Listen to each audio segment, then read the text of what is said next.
What's up, Relax crew? Get ready for a rapid-fire news blast that's going to blow your mind. We're kicking things off with NC-12 on Ocracoke Island, which has been completely shut down. That's right, deteriorating conditions have made travel impossible, trapping residents and visitors alike. We've got all the details on why this vital route is impassable and what it means for everyone stuck there. You'll want to know how long this closure will last and what the NCDOT is planning next. But wait, it gets wilder. We're heading over to the Basnight Bridge, where a massive mobile home was literally blown off its trailer. Can you believe the winds were strong enough to do that? We'll show you the incredible footage and tell you exactly how this happened, causing a complete shutdown of this crucial bridge.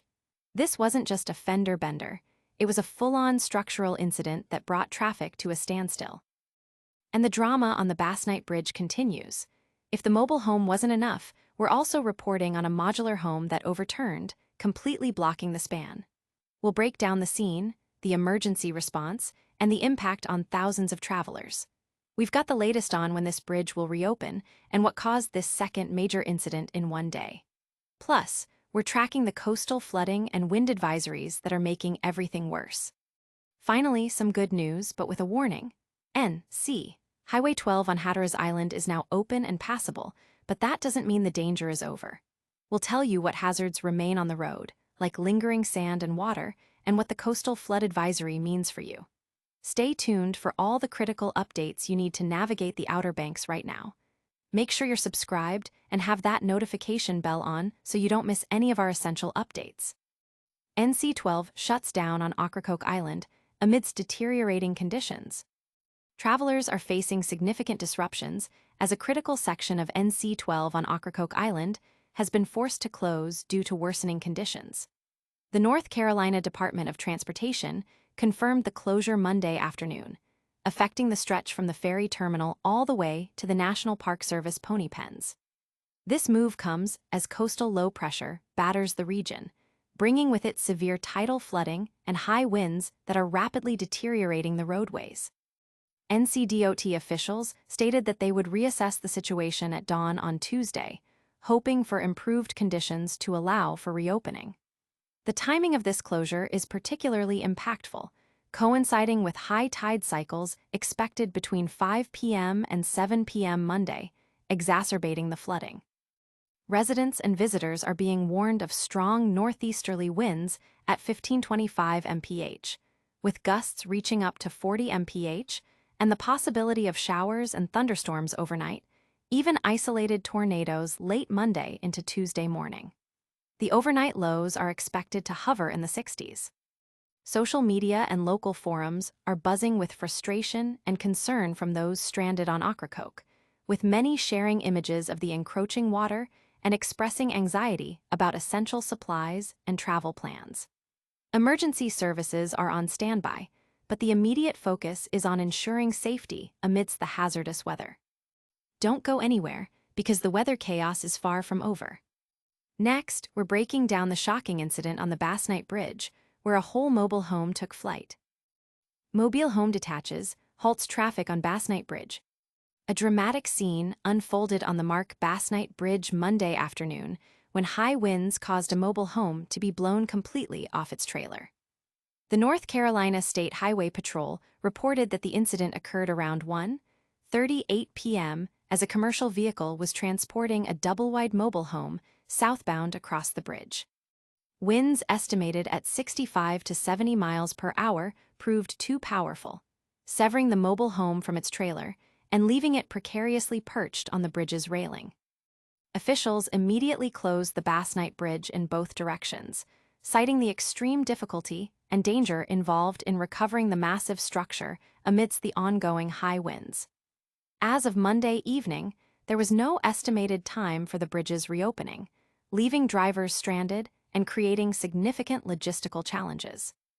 The Basnight Bridge is a vital artery, connecting NC Highway 12 over Oregon Inlet and serving as a primary route for residents and tourists accessing Hatteras Island. Online discussions are filled with disbelief at the sheer force of the wind, with many sharing photos and videos of the precarious situation. Local authorities are urging extreme caution for anyone attempting to travel in the area. emphasizing the unpredictable nature of the weather. This is just one part of the wild weather impacting the Outer Banks today. Get ready for even more disruption as we reveal another major incident on the very same bridge. Basnight Bridge blocked again. Overturned modular home causes major shutdown. The Basnight Bridge experienced a second major closure on Monday afternoon when a portion of a modular home detached and overturned while being transported across the span. This incident, occurring shortly after the mobile home detachment, led to the temporary closure of the bridge over Oregon Inlet, according to the North Carolina Department of Transportation. State Highway Patrol units responded to the scene, but significant delays were unavoidable, prompting advisories for travelers to avoid the area entirely.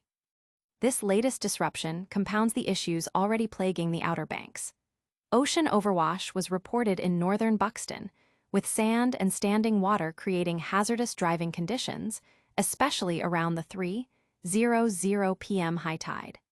NCDOT crews were dispatched to clear these vulnerable sections of NC-12. Adding to the woes, ferry operations between Hatteras and Ocracoke were suspended early Monday afternoon.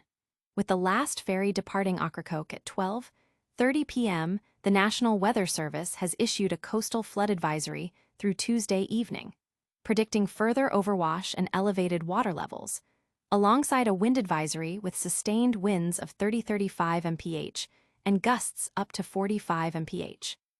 Offshore seas are expected to reach 7-10 feet, creating dangerous marine conditions. Residents and visitors expressed mounting frustration online regarding the widespread closures and travel disruptions. Many are concerned about access to essential services and the economic impact on the tourist season. Analysts are watching closely to see how these weather events affect regional infrastructure and emergency response capabilities. There's a glimmer of hope on the horizon, but the journey isn't over yet. We'll tell you which vital highway is back open, but with a crucial warning you need to hear. NC-12 reopens on Hatteras Island amidst lingering coastal flood advisory. Good news for travelers. NC Highway 12 on Hatteras Island has officially reopened as of Tuesday morning, according to an update from the North Carolina Department of Transportation. Ferry service between Hatteras and Ocracoke has also resumed, albeit with a modified schedule. While the road is passable, drivers are still advised to exercise extreme caution, as patches of sand and standing water remain, particularly north of Hatteras Village and on P Island. 6 inches of standing water were noted between Frisco and Hatteras villages, and while the northern Buxton area, which experienced significant overwash on Monday, was cleared by 7:00 a.m., the risk isn't entirely gone. On Ocracoke Island, NC Highway 12 remains closed as NCDOT crews continue to assess damage following Monday's high tide, though minimal additional overwash was reported. The coastal low-pressure system is slowly moving north, still bringing hazardous marine conditions and the potential for heavy rainfall and isolated flash flooding across eastern North Carolina. Overwash remains a distinct possibility, especially with the afternoon high tide around 4:00 p.m. A coastal flood advisory is in effect for Hatteras Island until 8:00 p.m., with 1 to 2 feet of inundation possible in low-lying areas. A flood watch is also active for parts of eastern North Carolina, including Hatteras and Ocracoke Islands, until 5:00 p.m. Due to these hazardous conditions, Cape Hatteras elementary and secondary schools, along with Hatteras students attending Dare Early College, will observe a remote learning day. Community members are sharing updates on road conditions and expressing relief at the reopening of NC-12 on Hatteras, while still acknowledging the ongoing risks. Many are closely monitoring ferry schedules and NCDOT updates to plan their travel. Local businesses are hoping for a swift return to normalcy, while acknowledging the resilience needed to cope with these recurring weather challenges. That's all the breaking news for now, but we'll be right back with a quick recap. Stick around for a lightning round of today's top stories and our full call to action. And that's a wrap on today's Wild Outer Banks weather report.